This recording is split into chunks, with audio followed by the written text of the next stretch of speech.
xildhibaanka lagu magacaabo Thomas Massey oo aan ogeyn inuu Donald Trump kula diriray primary ama doorashooyinkii hoose ee xisbigiisa sabab la xiriiro in uu Thomas Massey ka soo horjeedsaday in la qariyo Epstein files ama Epstein class nimankan fadarada ah bilyaneerada ah sidoo kale Donald Trump garabka ku siiyay dib doorashadiisii si uu ogala shaqeeyo in filekan la soo qarxinin iyo waxyaabahaasi oo dhan ninkii ka soo horjeeday sidoo kale Thomas Massey ayaa saacadihii ugu dambeeyay wuxuu macnaha ii sheegay olole doorasho ka dhigtay olole doorasho oo madax banaan uu ka dhigtay inuu ku ololeeyo arintan sidoo kale xisbigan Donald Trump ee Republicanka ah ee ula diray xisbiga Republicanka oo dhan ma aha sidoo hore u sheegay waxa jiro kuwa badan oo asaga saaxiibadiisa ama aad ugu dhow oo ku raacsan fikirkan in sidoo kale la soo bandhigo Epstein file iyo waxyaabo noocaas balse naftooda uu cabsanayo inay kuraasta waayaan sidoo kalena markii majority-ga laga qaato qolooyinkan sidoo kale doorashooyinka midtermska ee dhamaadaan macnaha in ay qarxi doonaan ayuu sidoo kale sheegay oo asagana hoosta iskala hadlaan inkastoo uu magac dhabin Thomas Massey wuxuu sheegay in macnaha uu ku ololeynayo sidoo kalena telefishinadii qolooyinkan lagu magacaabo left wing ama dimuqraadiyiinta dhinacooda u jejeeray sida NBC CNN iyo waliba sidoo kale New York Times ayuu mid u booqanayaa hadda wuxuu ku bilaabay telefishinkan lagu magacaabo NBC wuxuu macnaha siiyay interview macnaha arimahan ku aadan sidoo kale asaga oo olole doorasho oo madax banaan ama independent ah bilaabay Mareykanka hadii xisbigaada uu ku dayriyo way banaan tahay in aad macnaha si madax banaan aad u tartanto adiga oo aan xisbi meteleynin si macnaha ay sheegay sidoo kale doorashooyinkan maadaama sida aan ognahay ninkan Thomas Massey shacabkiisa inay taageersan yihiin gobolka Kentucky sidoo kale goobtii doorashadaas ay ka dhacday primary-ga ahaa maadaama doorashada la gatay oo ilaa iyo 30 bilyan oo doolarka Mareykanka ah oo Donald Trump ku loobi garay ninkan in meesha laga saaro ama khadka laga bixiyo sababaha uu kula xiriireen inay ahaayeen isla sababahan Epstein file sidoo kale in macnaha ay sheegay waxyaabihii Donald Trump uu kula soo ololeeyay Thomas Massey oo gobolka Kentucky laga soo doorto uu kaga dhabeynayo ama dhab ay ka yihiin waxyaabaha sidoo kale ninkan lagu beegsanayo ugu waaweyn ayaa waxa kamid ah Epstein file ama Epstein Files Transparency Act sharciga loo yaqaano ee lagu soo bandhigayo ama lagu codsanayo ay ku codsanayaan asaga iyo waliba xildhibaanka loo yaqaano Hanad oo dimuqraadiga ah ayaa wuxuu sheegay in lagu beegsanayo arintaas in ay biilkan ayaga gacantooda ku qoreen labadooda Hanad oo California laga soo doortay iyo asaga oo Kentucky ah in wuxuu si toos ah u cadeeyay ayaga macnaha wax loobi ah ana sameeynin ama loo loobi garin ayaga biilkan gacantooda ku qoreen sidoo kale majority la green ay ku taageertay waxay sidoo kale uu sheegay in Mareykanka aysan ka jirin xorriyad macnaha in la isku biiri karo sida caadiga Mareykanka waa okay waa macnaha ay sheegay madaxweynayaashii Mareykanka asaga ka soo horreeyay Donald Trump waa la ogol yahay in xildhibaanada labada aqal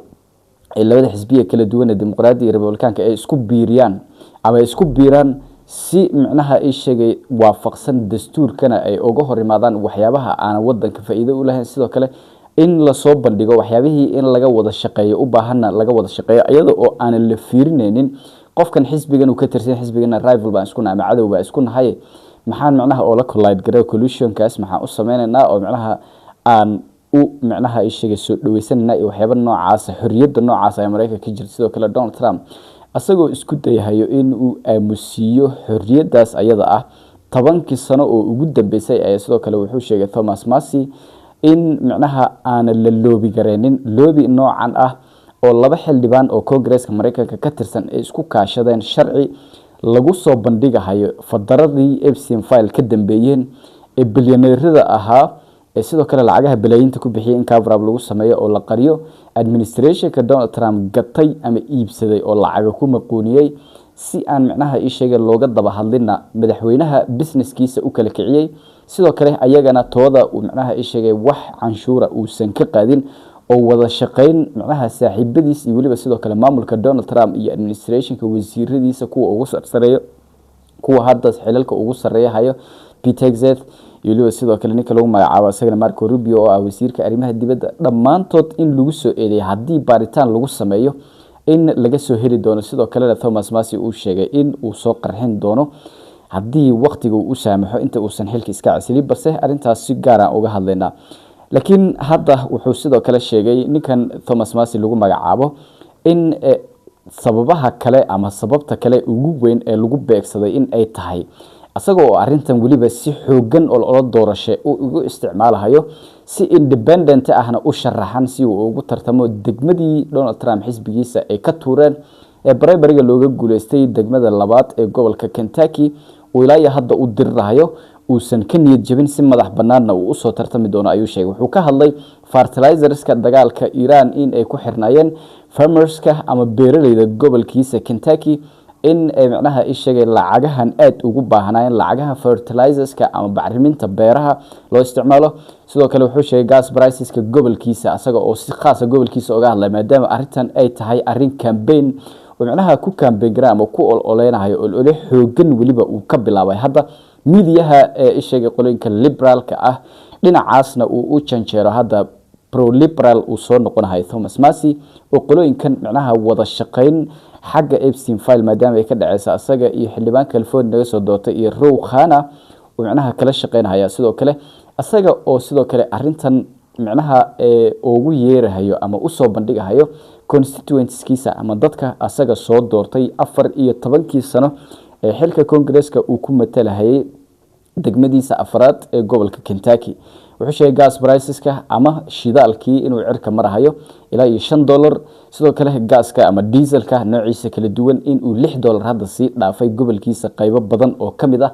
ayna sii socoto ayuu sheegay marka arimahaas ayaa sidoo kale wuxuu cadeeyay in ay sababeen war power resolution kan isla asaga uu qoray asaga personal uu qoray midkan Epstein file waxay isla qoleen Row Khana kana asaga si gaar ah u qoray oo ah in macnaha sheegay low power resolution ka ama sharciga Donald Trump gacmaha looga qabanayo dagaalka Iran in uu sii socdo uu asaga awdarkii ahaa ama qofkii qoray si shakhsi ah uu u qoray sababaha loo beegsanayo ugu waaweyn inay taasi tahay asaga oo sidoo kale arintan reasonable ay tahay oo dadka constituencies-kiisa si cad ugu cadeeyay inay Donald Trump iyo waliba sidoo kale qolooyinka billionaire-da ay arintan ka dambeeyeen balse aysan shaqo ku lahayn sidoo kale Republican-ka oo dhan aysan shaqo ku lahayn macnaha xildhibaanada Congress-ka Mareykanka ka tirsan ee Republican-ka ah ee saaxiibadii inay hoosta iskala hadlaan in macnaha Donald Trump cabsi ay ka qabaan ay u aamusan yihiin in sidoo kale in xilkooda ay waayaan qaarkood intooda badan oo macnaha sheegay u baahan xilalkan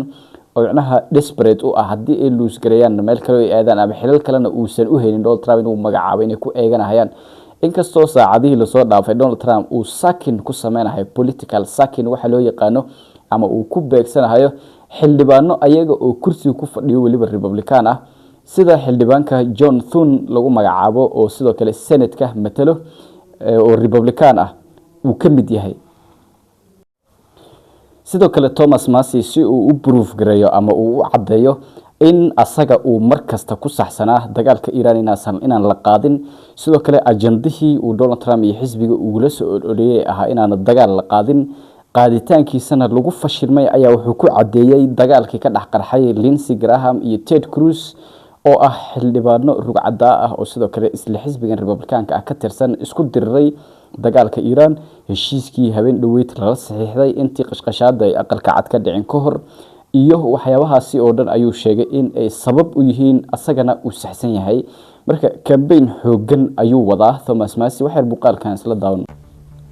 Well, I was the author of the first war powers resolution to get us out of Iran. My constituents are hurting. Gas is almost $5 a gallon, diesel's almost $6 a gallon, and the farmers here in Kentucky can't afford the fertilizer to put on their fields. So heck yes, I would support it. We don't know what the terms of it are, but if Lindsey Graham and Ted Cruz are crashing out last night, I'd say it's probably a pretty good deal. All right, well, let's turn to the big news. I think the biggest crime I committed against the swamp, Kristen, was showing the American people that somebody on the right could join somebody on the left and get something done, which is releasing the Epstein files. waxa ugu weyn oo wuxuu dhahay sidoo kale lagu beegsanayo ayaa ah